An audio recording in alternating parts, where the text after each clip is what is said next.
Thân chào cả nhà, không nên xem chùa đâu đó. Nhớ đăng ký, like, comment để ủng hộ team nha. Bạn trai vừa thi đỗ công chức đã lập tức đề nghị chia tay với tôi. Sau chia tay, tôi thất vọng đến cực độ, tiêu hết sạch tiền để điên cuồng tích trữ đồ. Mấy ngày sau, thời tiết giá lạnh bất ngờ ập đến.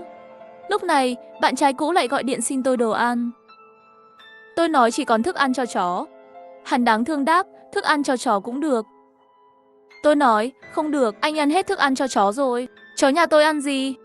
Không biết xấu hổ, gã bạn trai cũ còn dẫn theo kẻ thứ ba đến nhà xin đồ ăn. Hôm đó, tôi vừa tan làm, mua món gà cay tê, món hắn thích nhất. Vui vẻ mang về nhà.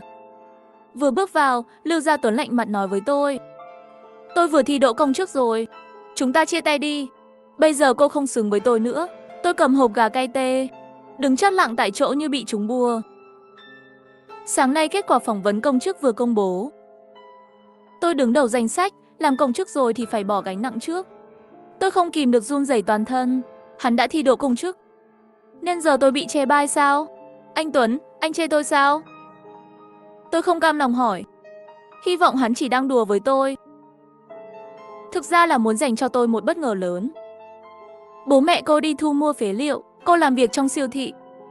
Thử hỏi cô có gì xứng với tôi? Trong phút chốc, mắt tôi đỏ hoe. Có thể xúc phạm tôi, nhưng đừng bao giờ xúc phạm cha mẹ tôi. Rồi tôi chợt nhớ ra, hắn luôn gần gũi với mẹ Tây, con gái giáo sư. Chẳng lẽ hai người họ đã lén lút qua lại, nên giờ hắn phải vội chia tay tôi để trèo cao hơn. Bố mẹ tôi đi thu mua phế liệu thì sao? Nếu không có bố mẹ thu mua phế liệu của tôi, liệu anh có được học cấp 2, cấp 3 vào đại học không? Anh có cơ hội thi công chức không? Tôi khàn giọng chất vấn hắn.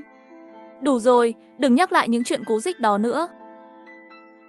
Sao? Bố mẹ cô giúp tôi, là tôi phải bán thân trả nợ cho cô à? Tôi mạnh tay tát hắn một cái. Anh chỉ được có 30 giây. Còn dám mặt dày thế à? Anh đúng là đồ súc sinh hoàn toàn. Mang hết đồ của anh đi. Cút đi, cút ngay lập tức. Tôi chửi rủa trong bất lực. Thời tiết nóng nực, quần áo giày tôi không cần nữa. Cô vứt đi đi. Lưu Gia Tuấn vốn định thu dọn vài bộ quần áo, nhưng giờ vừa xoa mặt vừa đóng cửa rời đi. Tôi ngồi phịch xuống đất, bật khóc nức nở. Đúng lúc này, điện thoại tôi reo lên, là cô bạn thân Trần Phi gọi tới. Không ngờ cô ấy tiết lộ cho tôi một bí mật động trời. Trần Phi làm việc ở cơ quan khí tượng. Gần đây, ảnh vệ tinh liên tục phát hiện điều bất thường. Dự báo sẽ có đợt rét đậm kéo dài. Nhưng trong cuộc họp với các chuyên gia của cục, họ lại khẳng định không có gì bất thường và yêu cầu mọi người không được lan truyền tin đồn. Nhưng tối hôm trước, khi Trần Phi đưa tài liệu đến cho cục trưởng, cô phát hiện nhà cục trưởng có người liên tục ra vào. Thay thế cửa sổ và cửa ra vào cách nhiệt, còn lắp đặt hệ thống năng lượng mặt trời. Khi xuống lầu, cô gặp tài xế siêu thị đang giao hàng cho cục trưởng, kết hợp các thông tin từ ảnh vệ tinh và hành động của gia đình cục trưởng. Trần Phi kết luận, đợt rét đậm sẽ đến trong vòng không quá 4 ngày. Tôi là nhân viên quản lý kho siêu thị. Gần đây siêu thị liên tục nhận những đơn hàng lớn bất thường. Mỗi đơn hàng trị giá cả chục triệu. Địa chỉ giao hàng đều là những biệt thự hoặc căn hộ cao cấp. Tôi đã xem kỹ danh sách hàng hóa, chủ yếu là mì ăn liền, xúc xích, bánh quy, thực phẩm đông lạnh, dầu ăn. Không hề có thực phẩm nhập khẩu phù hợp với địa vị của họ. Kết hợp với những gì Trần Phi kể, tôi toát mồ hôi lạnh toàn thân. Những người giàu đó chắc chắn đã biết trước tình hình, nên mới tích trữ thực phẩm. Tôi lau sạch nước mắt trên mặt, vội vàng đứng bật dậy. Thảm họa sắp xảy ra rồi. Còn đâu thời gian để đau buồn chuyện tình cảm nữa. Mạng sống là quan trọng nhất. Tôi lập tức gọi điện cho bố mẹ. Bố tôi là vua thu mua phế liệu nổi tiếng ở huyện. Cùng mẹ đã thu mua phế liệu hơn 30 năm. Nhờ công việc thu mua này, gia đình tôi đã trở thành triệu phú ngầm của địa phương. Bố mẹ luôn dạy tôi phải sống khiêm tốn. Vì vậy, dù quen với Lưu Gia Tuấn nhiều năm, tôi chưa bao giờ nói với anh ấy về tình hình tài chính của gia đình. Càng không nói rằng, bố mẹ tôi đã định mua nhà trả hết tiền cho chúng tôi và đầu tư mở một siêu thị lớn để tôi tự kinh doanh. Vì tôi muốn mua nhà gần nơi làm việc của Lưu Gia Tuấn. Nhưng công việc của anh ấy chưa ổn định, nên kế hoạch mua nhà tạm thời bị hoãn.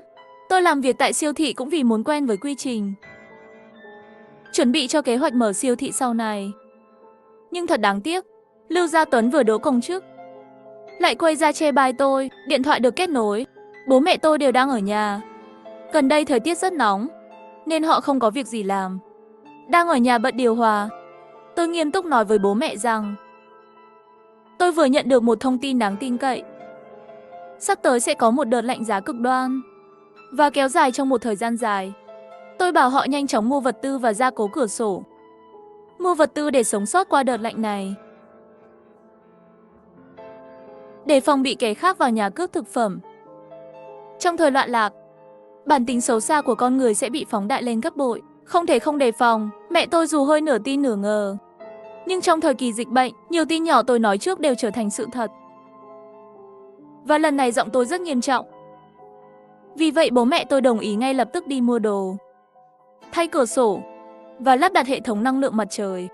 Tôi vốn định chuẩn bị rất nhiều lý lẽ để thuyết phục bố mẹ, nhưng cuối cùng lại chẳng cần dùng đến câu nào. Tôi lập một danh sách gửi cho mẹ. Bảo bà mua đồ theo danh sách này. Những thực phẩm trong danh sách ít nhất đủ cho 3 người chúng tôi ăn trong một năm. Tôi đặt gấp 20 triệu đồng đồ ăn sẵn trên mạng.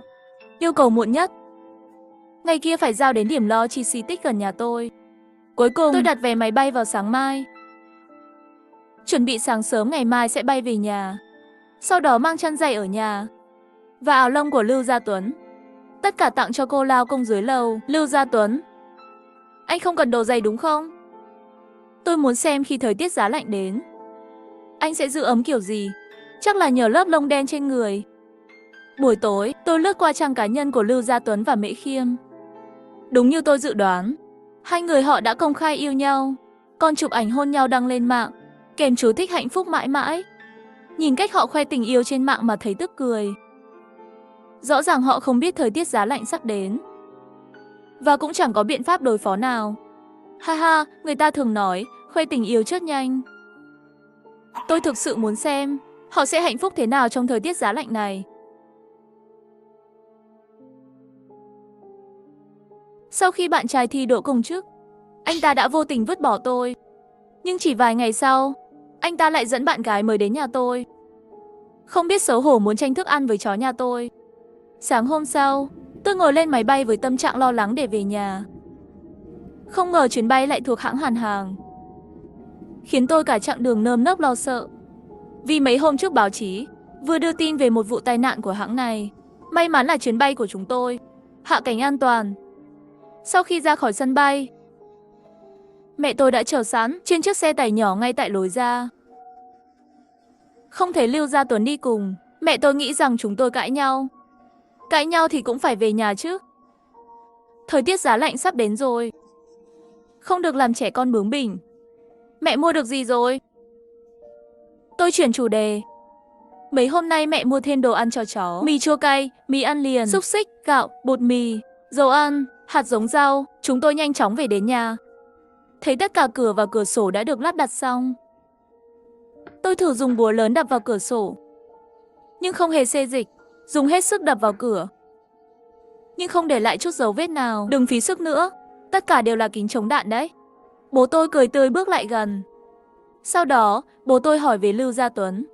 Tôi kể toàn bộ câu chuyện anh ta thi đỗ công chức và đòi chia tay với tôi. Mẹ tôi tức giận siết chặt nắm tay. Mẹ nhảy dựng lên mắng chửi. Bà giận đến mức lập tức lấy điện thoại ra, muốn gọi điện mắng gã đàn ông tồi tệ. Tôi vội ngăn mẹ lại. Tôi không muốn gã đàn ông tồi đó nghĩ rằng tôi không sống nổi khi không có anh ta. Thôi đi, không ngờ đứa trẻ này lại thiển cận như vậy. Chúng ta đã nhìn nhầm người rồi. Người tốt ngoài kia còn nhiều lắm. Tinh Tinh nhất định sẽ tìm được một nửa phù hợp hơn. Bố an ủi tôi và mẹ, không sao cả. Bố mẹ yên tâm đi, con đã quên hết chuyện này từ lâu rồi. Tôi vỗ ngực nói một cách bình tĩnh, thật sự. Kể từ khi Lưu Gia Tuấn đề nghị chia tay, ban đầu tôi không chấp nhận được. Nhưng sau đó tôi không còn nghĩ đến anh ta nữa. Tôi chỉ tập trung suy nghĩ làm thế nào để cùng bố mẹ sống sót qua thời tiết khắc nghiệt. Bố, nếu thời tiết giá lạnh không xảy ra, thì chúng ta mua nhiều thực phẩm như vậy chẳng phải lãng phí sao? Còn cửa và cửa sổ cũng lắp đặt vô ích nữa. Tôi nói lo lắng, nhưng bố mẹ tôi an ủi, tiền là để phục vụ con người. Dù chỉ có 1% khả năng xảy ra thời tiết khắc nghiệt, chúng ta vẫn phải chuẩn bị. Tôi cảm thấy ấm áp trong lòng. Đây mới thực sự là một gia đình tin tưởng lẫn nhau. Hiện tại trong nhà, tầng 1 chất đầy các khúc gỗ xếp gọn gàng. Lúc xây nhà, tôi từng bị ám ảnh bởi Giáng sinh. Nên nói rằng muốn có lò sưởi và bố tôi đã nhờ người lắp một lò sưởi nhập khẩu. Nếu thời tiết khắc nghiệt xảy ra, nhất định sẽ mất canxi, mất điện và mất nước. Lúc đó, cách giữ ẩm tốt nhất chính là lò sưởi. Phòng khách chất đầy thực phẩm dự trữ. Các phòng ngủ đều được chuẩn bị giường rất ấm áp. Nhìn quanh một lượt, tôi nhận ra cả ngôi nhà vẫn thiếu một thứ rất quan trọng. Đó chính là nước. Tôi lập tức nhớ ra, ở bãi phế liệu của nhà tôi có một giếng nước ngọt sâu gần 200 mét. Nước bơm lên vào mùa đông vẫn tỏa hơi ấm. Vấn đề lớn nhất về nước đã được gia đình tôi giải quyết dễ dàng. Trên mái nhà tầng 3, các tấm pin năng lượng mặt trời được lắp đặt xen kẽ mới và cũ.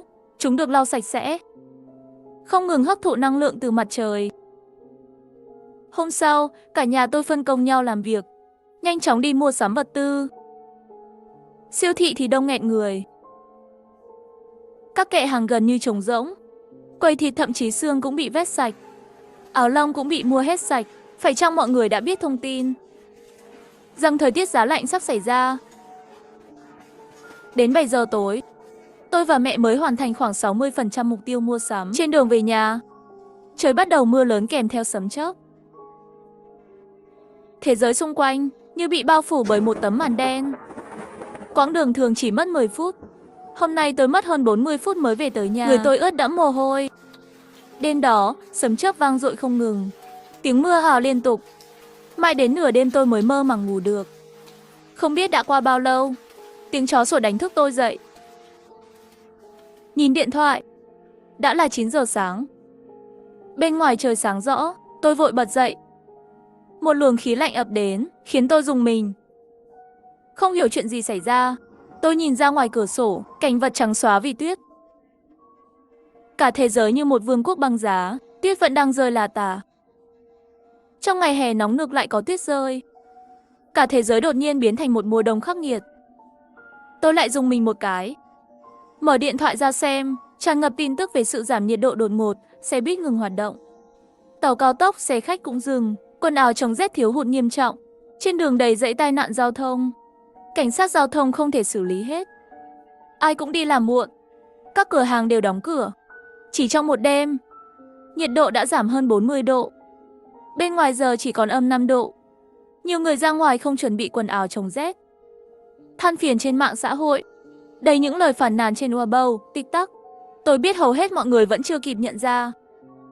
Họ nên làm gì lúc này không phải là than phiền, mà là tận dụng thời gian, tìm cách mua thực phẩm và đồ chống rét tại các cửa hàng còn mở cửa. Nếu bỏ lỡ cơ hội này, có thể sẽ bỏ lỡ mãi mãi.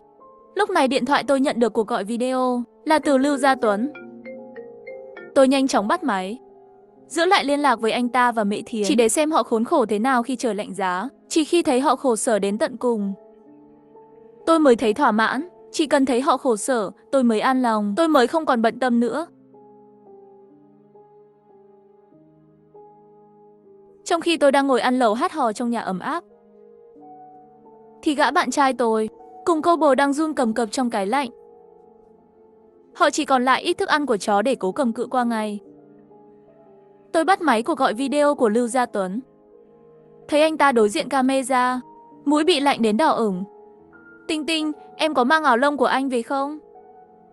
Em có thể mang quần áo dày đến giúp anh không?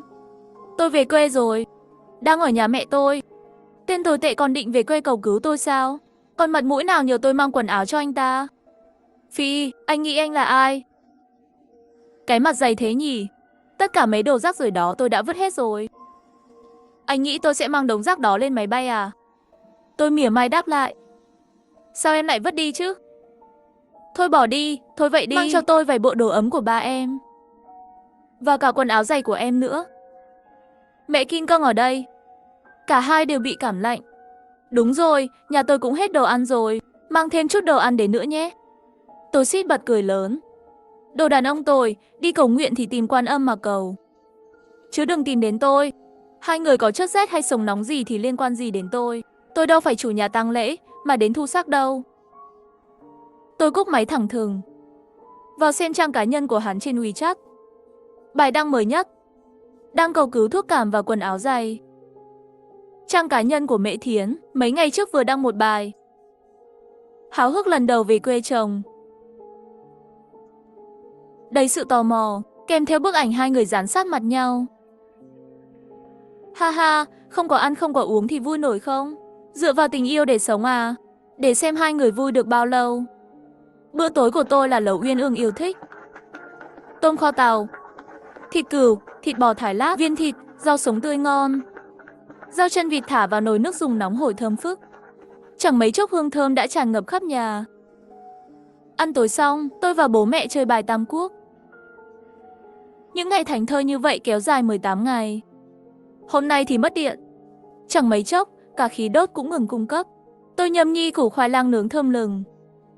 Mở điện thoại lướt qua các bài đăng trên mạng xã hội.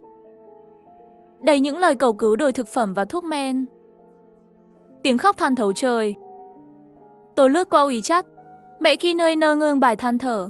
Nói rằng ăn bữa trước không biết bữa sau. Đáng tiếc cô ta không có người quen ở đây. Không ai giúp cô ta. Người quen duy nhất là tôi. Mà tôi lại là kẻ thù. Lưu Gia Tuấn cũng đăng bài. Bài mới nhất là đăng sáng nay. Hình chụp một túi gạo trống không. Dòng trạng thái, chuẩn bị đến siêu thị mua thực phẩm. Chắc là nhiều người cũng nghĩ giống vậy. Vậy là tôi đoán giá kệ trong siêu thị đã trống rỗng rồi. Quả nhiên, ngay khi tôi vừa nghĩ thế, Lưu Gia Tuấn cập nhật bài đăng trên mạng xã hội. Siêu thị hết sạch hàng rồi, tôi chỉ tìm được 2 gói mì ăn liền ở góc kệ. Hắn chỉ mang về được 2 gói mì ăn liền. Giờ làm sao sống đây? Ngay sau đó, hắn nhắn tin riêng cho tôi, hỏi tôi còn gì ăn được không, gì cũng được. Hắn có thể vượt tuyết đến lấy. Lời lẽ nhún nhường, thái độ rất chân thành. Nếu không phải vì hắn từng công khai lăng nhăng và xúc phạm tôi suýt nghĩ rằng hắn là người đáng để tôi giúp đỡ. Một người tốt. Thấy tôi không trả lời, Lưu Gia Tuấn gọi video cho tôi. Tôi chuyển sang gọi âm thanh, không bật camera. Tinh Tinh, sao em không trả lời tin nhắn? Giọng của hắn khàn đặc, nhưng giọng điệu rất niềm nở. Như thể giữa chúng tôi chưa từng xảy ra điều gì khó chịu. Tôi vừa mới cầm điện thoại lên. Có chuyện gì thế? Làm sao vậy? Cho em có gì ăn được không? Tôi thật sự hết cách rồi. Trong siêu thị chẳng còn gì. Kệ đều trống trơn. Hắn than phiền. Nhưng chỗ tôi cũng không còn đồ ăn. Tôi cũng đói cồn cào đây. Miệng tôi đang nhai một củ khoai lang nướng ngọt ngào. Em đang ăn gì vậy? Hắn nghe tiếng tôi nhai và hỏi. Làm tôi giật mình, suýt bị nghẹn. Không có gì, đói quá chịu không nổi. Nên ăn ít thức ăn cho chó. Vừa bị nghẹn chút. Uống ngụm nước mới nuốt được thức ăn cho chó xuống. Tôi liếc đống thức ăn cho chó xếp chồng cao ngất ở góc phòng và buột miệng nói. Thức ăn cho chó à? Mê mơ. Thức ăn cho chó cũng được, tôi qua lấy được không? Trời đất, còn có chút liêm sỉ nào không? Đến cả thức ăn cho chó cũng không tha. Không được, thức ăn cho chó cũng không còn nhiều. Hoàn tử còn đang nhìn đây, không đời nào để anh lấy đâu. Tôi sợ tên cặn bã thật sự sẽ đến. Lúc đó việc nhà tôi có thức ăn sẽ không giấu được nữa. Anh nhốt Hoàn tử lại đi. Tôi lấy rồi đi ngay. Tên cặn bã khăng khăng không được. Chỗ thức ăn cho chó đó, cô ăn rồi thì Hoàn tử ăn gì? Hoàn tử chỉ là một con chó thôi. Nó còn quan trọng hơn tôi sao? Tên cặn bã rõ ràng đang tức giận. Hoàn tử tất nhiên quan trọng hơn anh rồi. Nó nghe lời, trung thành như thế cơ mà. Tôi bảo ngồi thì nó ngồi. Tôi bảo nằm thì nó nằm. Còn anh có ngoan như thế không? Tôi chế giễu anh ta. Đối diện im lặng một lúc rồi thốt lên. Tôi cũng có thể nằm xuống mà. Tên cặn bã đúng là không còn chút sĩ diện nào. Tôi bảo anh không cần nằm xuống. Anh đúng là vô dụng. Thậm chí lăn lộn trên sàn nhà tôi cũng không cứu anh đâu. Tôi đã có Hoàn tử rồi. Không cần anh phải nằm xuống nữa. Anh và mẹ Kiên cứ nằm chung đi. Và nhân tiện, thức ăn cho chó nhà tôi không còn nhiều đâu. Nếu anh dám đến, tôi không đảm bảo Hoàn tử sẽ không cắn anh thủng một lỗ đâu. Tôi cảnh cáo tên cặn bã. Tinh Tinh, tôi chia tay mẹ Kiên rồi. Chúng ta quay lại nhé. Tên cặn bã thở dài. Vậy là gì đây, các người? Chia tay giả chỉ vì thức ăn cho chó nhà tôi à? Suýt bật cười. Tên cặn bã thật quá ngây thơ. Hắn nghĩ mình là ai chứ? Một thứ mà mọi phụ nữ đều muốn giành giật sao? Tôi lập tức cúp điện thoại. Ngay sau đó, điện thoại tôi liên tục reo. Toàn là tin nhắn xin lỗi từ tên cặn bã, kèm theo những lời cầu xin tha thứ và bài văn dài hồi tưởng về tình yêu ngọt ngào giữa chúng tôi. Tôi chỉ đọc qua vài dòng, rồi cất điện thoại, bắt đầu trầm tư. Tôi có nên giúp hắn một chút không nhỉ? Dù sao, chúng tôi cũng từng trải qua nhiều đêm đẹp đẽ bên nhau.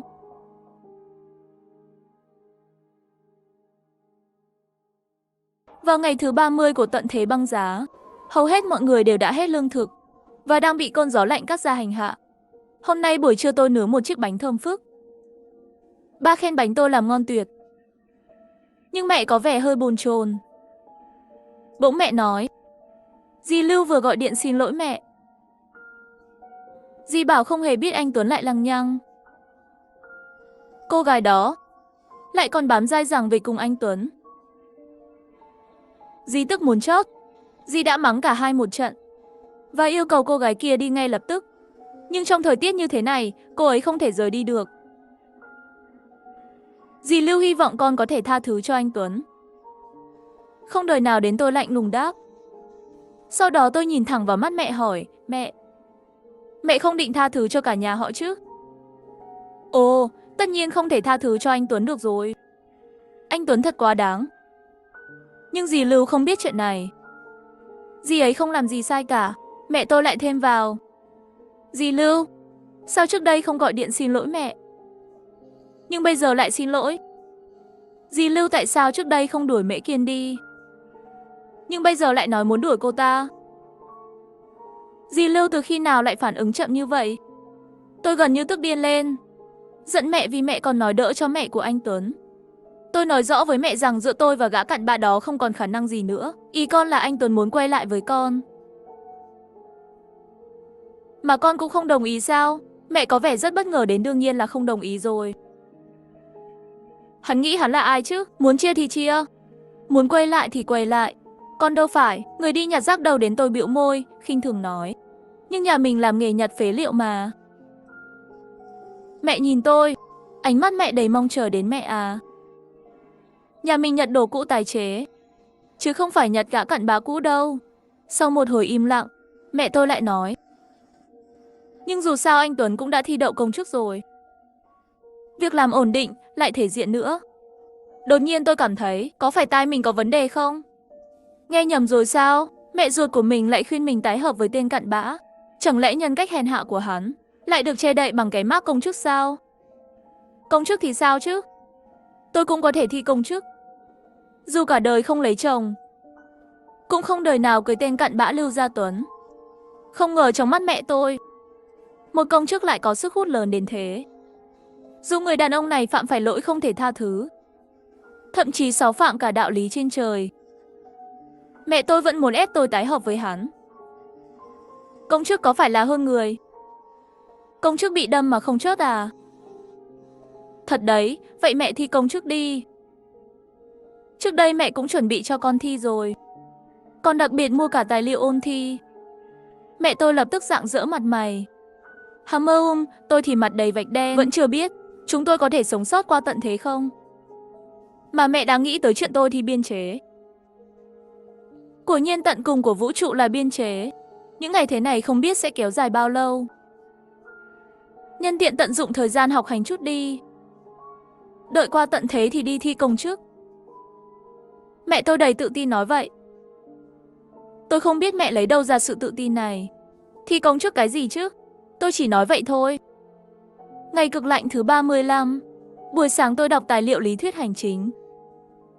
Buổi chiều tôi dùng nồi chiên không dầu nướng cánh gà và gà viên. Lúc đó điện thoại tôi reo lên. Lại là video call từ tên cặn bã Lưu Gia Tuấn. Làm gì? Tôi bật camera lên. Ngậm cánh gà hỏi. Em đang ăn cánh gà nướng à? Tên cặn bã kích động. Mặt hắn tái mét. Trông như đói là. Hay là lạnh còng đến xanh tái. Có chuyện gì thì nói, không thì cút. Không có thì tôi tắt máy.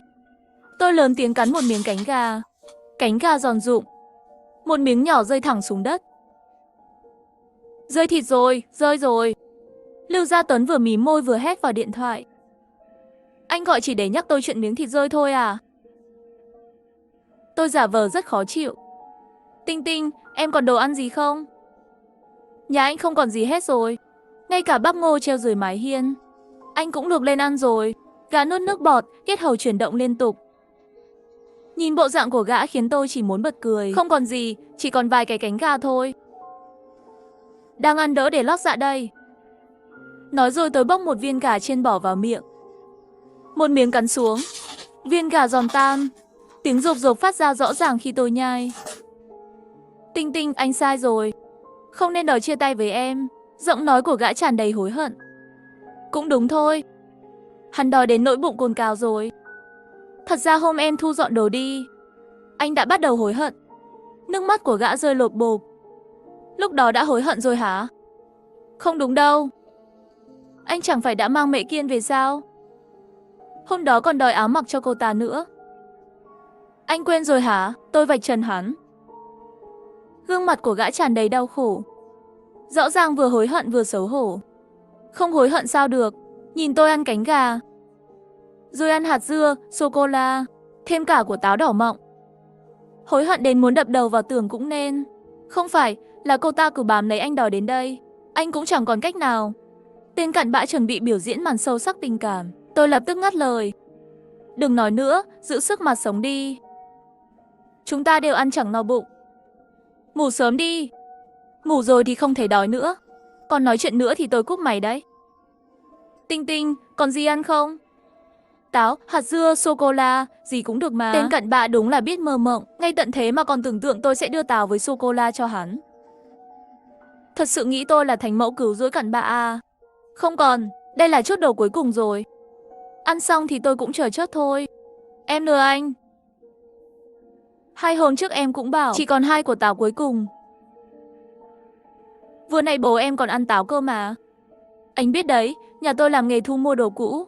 Đồ đạc nhiều mà lại lộn xộn. Tôi cũng chẳng biết bố tìm được ở góc xó nào.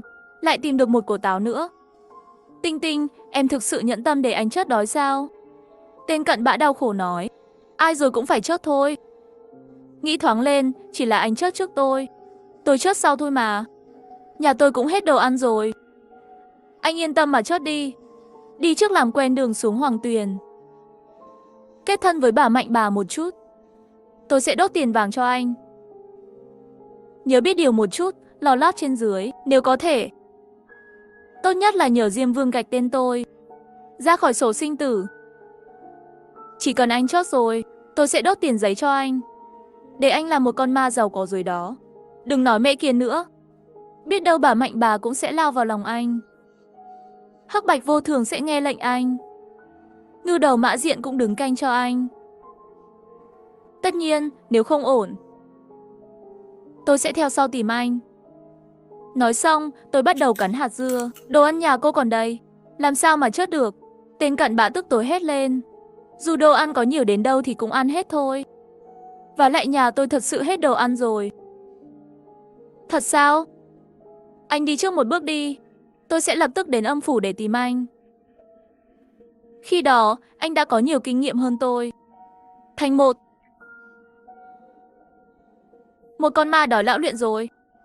Còn phải giúp đỡ tôi nhiều nữa nhé. Tôi cúp máy ngay. Tưởng tượng ra cảnh gã đàn ông cặn bã đó chắc tức đến phát điên. Tức chót thì càng tốt. Ngày thứ 49 trong đợt cực hàn, nhiệt độ ngoài trời đã giảm xuống trừ 50 độ C. Tuyết lớn vẫn tiếp tục rơi trắng trời. Lúc này, cả nhà chúng tôi đang quây quần bên bàn để nướng đồ ăn. Tên đàn ông cặn bã Lưu Gia Tuấn gần đây lại nhắn tin WeChat cho tôi rất nhiều lần. Van xin tôi cho một chút đồ ăn. Thậm chí cả bông sen trắng mẹ Kiên cũng nước mắt lưng tròng cầu xin tôi cho chút thức ăn. Nhưng tôi đều từ chối thẳng thừng. Lý do tôi làm vậy là vì Lưu Gia Tuấn cũng là người địa phương. Nếu trước mặt anh ta, tôi lộ ra việc nhà mình có rất nhiều đồ ăn, tôi không chắc liệu anh ta có đăng tin này lên mạng xã hội không. Tôi không muốn chỉ vì một chút khoe khoang mà gây họa cho gia đình. Trước đó tôi đã gọi cho Trần Phi vài lần nhưng không ai nghe máy. Không biết cậu ấy có chuyện gì không? Tôi khá lo lắng liệu cậu ấy có bị thiếu lương thực không. Trong thời tiết cực hàn này, có nơi có thể đã bị mất mạng internet, cũng có thể có người đã chết đói. Tin tức đưa tin, có một số băng nhóm tội phạm đang cướp lương thực hoặc thuốc men. May mắn thay, hôm nay Trần Phi cuối cùng cũng gọi lại cho tôi. Cậu ấy nói mọi thứ vẫn ổn. Cậu ấy còn nói thời tiết cực hàn sẽ còn kéo dài. Dặn tôi phải phân bổ lương thực cẩn thận. Tắt máy thì thịt nướng và tôm cũng đã chín. Đúng lúc đó điện thoại tôi lại đổ chuông. Là cuộc gọi video từ gã cặn bã. Tôi liền cúp máy ngay lập tức. Lại qua thêm vài ngày, nhiệt độ tiếp tục giảm xuống âm 55 độ C. Tôi đang ngồi ở phòng khách xem tài liệu, làm bài. Bỗng nghe thấy tiếng cửa lớn tầng 1 mở ra. Ngay sau đó là tiếng bước chân lộn xộn. Tôi thầm kêu không ổn. Chẳng lẽ có người xông vào nhà để cướp đồ ăn? Tôi vội vơ lấy một thanh thép, nắm chắc trong tay. Tinh Tinh, con đang làm gì vậy? Mẹ giật mình đấy. Lúc này mẹ tôi bước vào. Đằng sau bà còn có 2 người khác. Mẹ đưa ai tới đây vậy? Tinh Tinh, là anh Tuấn và cô bé này. Khi tôi nhìn thấy họ, suýt nữa thì chớt đứng tại chỗ. Mẹ tôi lại đưa gã bạn trai cũ bội bạc Lưu Gia Tuấn và bạn gái hiện tại của hắn về nhà tôi để lánh nạn. Họ tưởng tôi là Quan Thế Âm, Bồ Tát hay Đức Mẹ Mìm chắc. Tôi sắp phát điên rồi. Ba tôi ở trong phòng nghe thấy tiếng động cũng đi ra ngoài. Ông ngạc nhiên nhìn Lưu Gia Tuấn và Mễ Kiên. Lúc này tôi cảm thấy vô cùng nhục nhã. Tôi nâng thanh thép trong tay, chỉ vào ngực Lưu Gia Tuấn. Còn mẹ tôi, người mẹ thánh mẫu, thì vừa khóc vừa nói. Nếu đuổi Lưu Gia Tuấn đi, bọn họ sẽ chớt đói mất. Chết đói thì liên quan gì đến con? Cũng không phải con khiến họ chớt đói. Tôi hét lên, giận dữ. Tinh Tinh, con đừng quên rằng con đã bú sữa của dì Lưu mà lớn lên. Nếu không có dì Lưu, con đã chớt đói từ lâu rồi. Con cũng chẳng thể sống được đến hôm nay. Mẹ vừa nói vừa nhớ lại quá khứ, mắt đỏ hoe. Tôi khựng lại, tay cầm thanh thép. Ngay lập tức cảm thấy trái tim mềm nhũn. Tôi luôn biết rằng tôi đã bú sữa của dì Lưu mà lớn lên. Khi sinh tôi ra, mẹ tôi không có giọt sữa nào, lại không có tiền mua sữa bột. Bên cạnh, Lưu Gia Tuấn sinh trước tôi 2 tháng. Dì Lưu có nhiều sữa lại tốt bụng, nên đã tự nguyện cho tôi bú, giải quyết vấn đề lương thực. Cũng chính vì vậy, sau khi chú Lưu qua đời vì tai nạn xe, bố mẹ tôi không hề do dự, mà gánh vác toàn bộ chi phí học tập của Lưu Gia Tuấn. Nhưng bố mẹ đã tốn rất nhiều tiền để lo cho anh ta học hành. Cũng đã trả hết ân tình cho dì Lưu rồi mà. Tôi bực tức nói, nợ tiền có thể trả hết, nhưng ân tình cứu mạng của dì Lưu thì mãi mãi không trả hết được. Mẹ tôi cố chấp, giọng nghẹn ngào nói. Dì Lưu đã qua đời rồi. Trước khi chết, dì ấy còn gửi gắm Gia Tuấn cho mẹ. Lúc này, Lưu Gia Tuấn nhìn tôi với ánh mắt đáng thương. Tôi hét vào mặt anh ta, không phải anh chê bai bố mẹ tôi. Là người thu gom phế liệu sao? Không phải anh khinh thường tôi làm việc ở siêu thị sao? Thực phẩm mua bằng tiền từ phế liệu. Không phải anh thấy bẩn thỉu sao? Lưu Gia Tuấn vừa khóc vừa quỳ xuống trước mặt bố mẹ tôi xin lỗi. Anh ta nói mình chỉ là bốc đồng, vì muốn chia tay tôi nên mới nói vậy. Nói xong thì đã hối hận. Bố tôi kéo tôi vào phòng ngủ. Tinh Tinh, nhà mình chất đầy thực phẩm. Lưu Gia Tuấn cũng đã nhìn thấy hết rồi. Nếu thật sự đuổi nó đi, không chừng nó sẽ ra ngoài nói lung tung, mang đến họa cho chúng ta. Bố tôi nói với giọng nặng nề. Tôi cảm thấy ngực mình bị đè nén nặng nề. Thật muốn ngay lập tức rớt 2 người kia. Đến nước này rồi, chỉ có thể để họ ở lại thôi. Bố vỗ vai tôi. Tôi nằm trên giường cả đêm, suy nghĩ rất nhiều. Dì Lưu đối xử tốt với tôi là thật, nhưng bố mẹ tôi cũng đã đối xử không tệ với Lưu Gia Tuấn. Dì Lưu tốt với tôi cũng không có nghĩa là tên cặn bã đó có thể xúc phạm tôi và bố mẹ tôi, hay có thể ngoại tình. Mang theo nỗi bất lực, tôi ngủ thiếp đi. Thoáng chốc, hôm nay đã là ngày thứ 121 của đợt lạnh. Nhiệt độ ngoài trời vẫn ở mức âm 55 độ. Tuyết vẫn tiếp tục rơi. Mọi người đang ăn cơm thì đột nhiên mẹ Kiên thông báo mình đã mang thai 1 tháng. Bố mẹ tôi kinh ngạc đến mức không khép được miệng. Tôi nhìn về phía Lưu Gia Tuấn, anh ta cúi gằm mặt, xấu hổ, chỉ biết úp mặt vào bát cơm. Trong tình cảnh này, 2 người các ngươi còn dám sinh con sao? Tôi nghiến răng nói. Mẹ Kiên mỉa mai tôi với giọng chua ngoa, cô lại so đo với một đứa trẻ. Tôi chỉ cần cô đảm bảo thai nhi phát triển bình thường, tự mình đỡ đẻ, sữa mẹ đầy đủ thì cô muốn mang thai bao nhiêu lần cũng được. Lời tôi nói khiến mẹ Kiên đứng sững tại chỗ. Hiển nhiên cô ta chưa nghĩ xa đến vậy.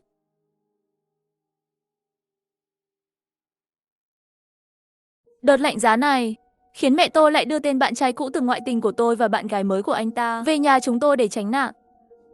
Vậy mà sau đó, 2 kẻ cặn bã đó còn không biết xấu hổ mà ở trong nhà tôi làm chuyện sinh con đẻ cái. Rồi 1 tháng sau, kẻ cặn bã đó không ngoài dự đoán đã mang thai. Vài ngày sau, mẹ Kiên tìm tôi để xin ăn thịt gà.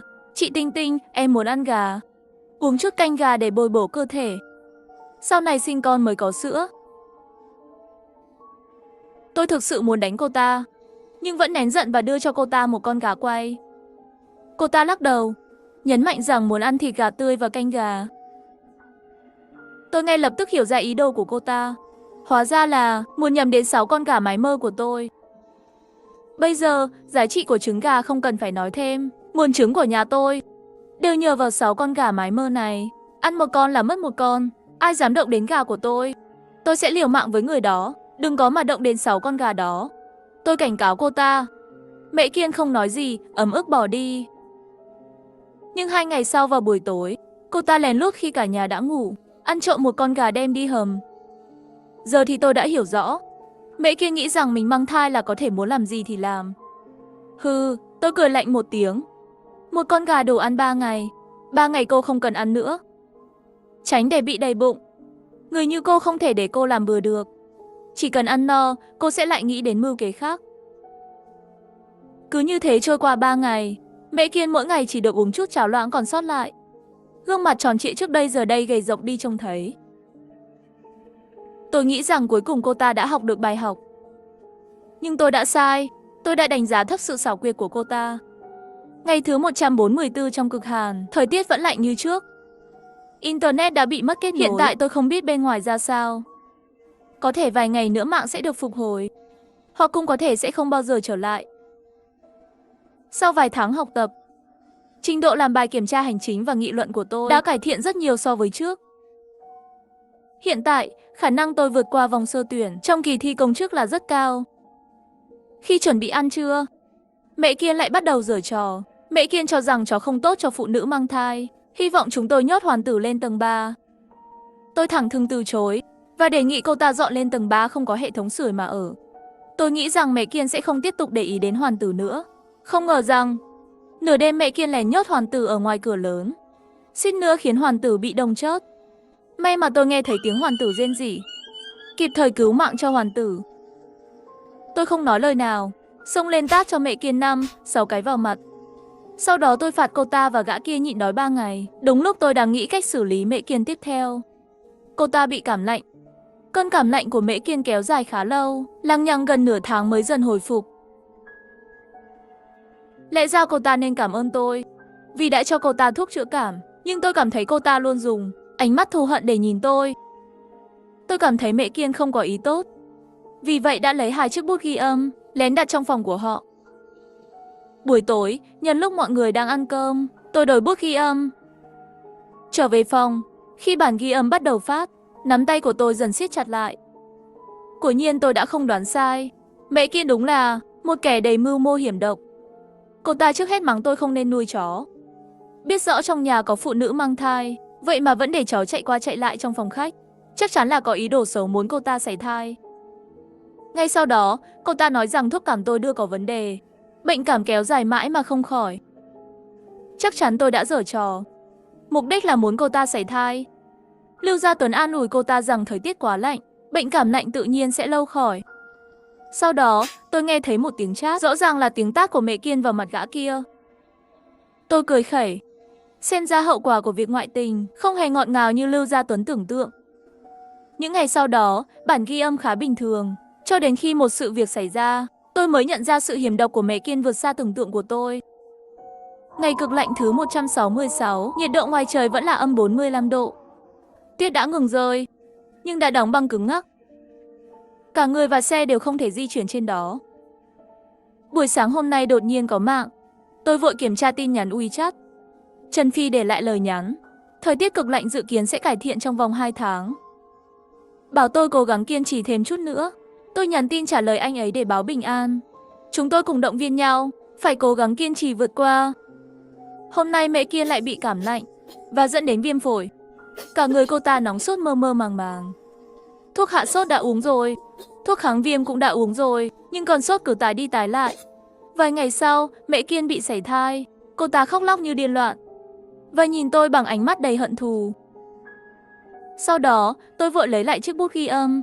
Sau khi nghe nội dung trong bút ghi âm, tôi cảm thấy lạnh sống lưng và trán đổ đầy mồ hôi hột. Mẹ Kiên nghĩ rằng thuốc tôi đưa có vấn đề, rằng ba mẹ tôi cố tình để Hoàn Tử chạy khắp phòng khách. Cả nhà tôi hợp sức để cô ta bị sảy thai. Cô ta thậm chí lên kế hoạch giết cả gia đình tôi, giảm bớt ba miệng ăn, để 2 người họ có thể sống lâu hơn. Ngoài ra, cô ta còn dự định cướp toàn bộ tài sản nhà tôi. Cô ta đã lên kế hoạch đòi tôi thuốc hạ huyết áp. sau đó lén bỏ thuốc vào thức ăn khi chúng tôi không chú ý. Chỉ cần ăn 2 bữa, cả nhà tôi chắc chắn sẽ bị tụt huyết áp mà ngất xỉu. Tôi vội kể kế hoạch của hai người đó cho ba tôi nghe, nhưng không nói cho mẹ tôi biết, sợ mẹ tôi không giữ được bình tĩnh và để lộ trước mặt Lưu Gia Tuấn. Dựa theo kế hoạch của họ, tôi và ba chuẩn bị sẵn phương án đối phó. Ba còn lắp camera trong phòng khách và từng phòng ngủ. Nếu có chuyện gì xảy ra, còn có bằng chứng. Giữa cảnh băng giá, tôi ở nhà ăn lẩu và hát hò. Còn gã bạn trai cũ bội bạc và Tiểu Tam thì run rẩy vì lạnh. Chỉ có thể dựa vào số thức ăn cho chó còn lại để miễn cưỡng cầm cự qua ngày. Tuy nhiên, người mẹ thánh mẫu của tôi lại mang gã bạn trai cũ ngoại tình và bạn gái hiện tại của hắn về nhà tôi để tránh nạn. Điều không ngờ tới là đôi cặn bã này không chỉ không biết ơn chúng tôi mà còn lên kế hoạch rớt cả nhà tôi. Như vậy, bọn họ có thể chiếm đoạt toàn bộ tài sản của gia đình tôi, giảm đi 3 miệng ăn. Bọn họ sẽ sống sót qua thảm họa băng giá này. Hôm nay là ngày cực lạnh thứ 178. Bọn họ dự định ra tay vào tối nay. Mẹ Kiên nghiền thuốc hạ huyết áp thành bột, lén lút bỏ vào bát của ba người chúng tôi. Buổi chiều, tôi giả vờ nói chóng mặt rồi đi nghỉ. Ba mẹ tôi cũng nói bị chóng mặt và trở về phòng. Cửa phòng tôi không khóa. Mẹ Kiên rón rén bước vào gần giường, xem xét tình trạng của tôi. Thấy tôi không có phản ứng, hắn và Lưu Gia Tuấn nhẫn tâm khiêng tôi ra ngoài, ném vào trời băng giá. Ngay sau đó, bọn họ lặp lại chiêu trò này, khiêng cả ba tôi ra ngoài. Còn mẹ tôi không bị ném ra ngoài là vì mẹ tôi vẫn còn giá trị lợi dụng. Sau đó, tôi và ba lén lút lên tầng 2, trốn trong phòng chứa đồ. Sau khi làm xong mọi chuyện, mẹ Kiên đánh thức mẹ tôi. Hắn trực tiếp nói thẳng với mẹ tôi rằng tôi và ba đã bị hắn xử lý. Ngay sau đó, hắn cầm dao sắc bén, yêu cầu mẹ tôi giao toàn bộ tài sản. Trong nhà có bao nhiêu tiền tiết kiệm? Mật khẩu là gì? Có mua nhà hay đầu tư ở nơi nào khác hay không? Ngay lúc đó, tôi bất ngờ xuất hiện trong ánh mắt kinh hoàng của mẹ Kiên. Tôi đá mạnh vào cổ tay cầm dao của hắn. Con dao rơi khỏi tay hắn và rơi xuống đất. Chỉ với vài cú đấm, đá, tôi đã hạ gục mẹ Kiên. Lưu Gia Tuấn đứng bên cạnh tiếp tay cho ác, định đi nhặt con dao trên đất, nhưng bị tôi túm cổ áo kéo lại. Sau đó là một trận đấm đá tơi bời, chẳng mấy chốc đã gục. Sao các người chưa chớp? Tôi đã cho các người uống thuốc hạ huyết áp mà. Tôi còn tự tay ném hai người ra ngoài cửa nữa. Sao các người vào được nhà? Mẹ Kiên tuyệt vọng hét lên gọi chồng ơi. Tinh Tinh, các người vẫn còn sống sao? Tôi tưởng các người đã chết rồi. Tôi không biết phải làm sao nữa. Các người làm tôi sợ muốn chết. Lúc đó, đầu và mặt mẹ tôi đã ướt sũng. Bà ông lấy ba tôi khóc nức nở. Mày chắc chắn thuốc tao đưa mày là thuốc hạ huyết áp chứ? Thuốc có vấn đề à? Mẹ Kiên không cam tâm hỏi lại. Thuốc không có vấn đề gì cả. Đó là viên bổ sung canxi. Uống vào thì bổ canxi. Còn về việc chúng ta vào nhà bằng cách nào? Mày ngốc thật đấy. Đây là nhà tao mà. Tao tất nhiên có chìa khóa. Lâu rồi không đấm bao cát. Lần này lại được trải nghiệm cảm giác ấy. Chỉ tiếc là bao cát này yếu quá, mới đánh vài cái đã gục. Sau đó mẹ tôi tức giận mắng lớn. Mày đúng là đồ không có lương tâm. Cho mày ăn uống, cho mày ở đây. Cảm lạnh thì đưa thuốc hạ sốt cho mày. Thậm chí rớt gà để nấu cháo gà cho mày ăn. Làm sao lại không nuôi nổi con sói mắt trắng này chứ? Ba tôi vừa vỗ vai mẹ. Nếu không phải vì Tinh Tinh biết võ, chắc chắn kết cục của cả nhà mình sẽ tệ hại. Về sau đừng làm thành mẫu nữa. Tôi nhốt hai kẻ đó trong một phòng ngủ trên tầng 3. Mỗi ngày chỉ cho ăn đồ thừa hoặc thức ăn cho chó. Trên đời này, có những người không cần phải được đối xử như con người. Cả nhà tôi đã thống nhất rằng giờ trước mắt cứ nhốt chúng ở đây đã. Đợi khi thời tiết cực lạnh qua đi, sẽ báo cảnh sát về âm mưu giết người bịt đầu mối và chiếm đoạt tài sản của chúng, để pháp luật trừng trị bọn chúng. Vào ngày thứ 274 của cực hàn, thành phố cuối cùng đã trở lại như xưa. Nhiệt độ dễ chịu, sạch sẽ gọn gàng. Siêu thị cũng mở cửa trở lại. Mọi người bắt đầu ra ngoài mua sắm. Khắp nơi nhộn nhịp đông đúc. Mọi người cũng dần quay lại đi làm. Tôi cầm điện thoại, bấm gọi 110. Khi cảnh sát đến, mẹ Kiên và Lưu Gia Tuấn đều bật khóc. Cả hai gầy đến mức chỉ còn da bọc xương. Họ muốn rớt cả gia đình tôi. Việc tôi bỏ đói họ mấy tháng có quá đáng không? Dù sao tôi vẫn để lại cho họ một mạng sống, đợi pháp luật xét xử. Lưu Gia Tuấn mặt mày xám nghét, từng là người vượt qua kỳ thi công chức. Giờ đây hắn nhanh chóng trở thành kẻ tù tội. Mẹ Kiên, con gái của một giáo sư đại học, đã từng rực rỡ và được ngưỡng mộ biết bao. Giờ đây, tôi giao đoạn video giám sát và bản ghi âm cho cảnh sát. Cảnh sát đã thẩm vấn chi tiết gia đình tôi. Sau đó họ bắt giữ cả hai người. Cảnh sát bảo tôi đừng vội. Phải mất khá lâu để điều tra vụ này. Kết quả thẩm vấn của hai người sẽ được công bố sau. Lúc này, trên đường, ba tôi lái xe. Trong xe phát bản nhạc tôi thích nghe. Còn mẹ tôi thì ngồi ở ghế phụ, thong thả cắn hạt dưa. Những chuyện từng xảy ra, giờ đây chỉ như một giấc mơ.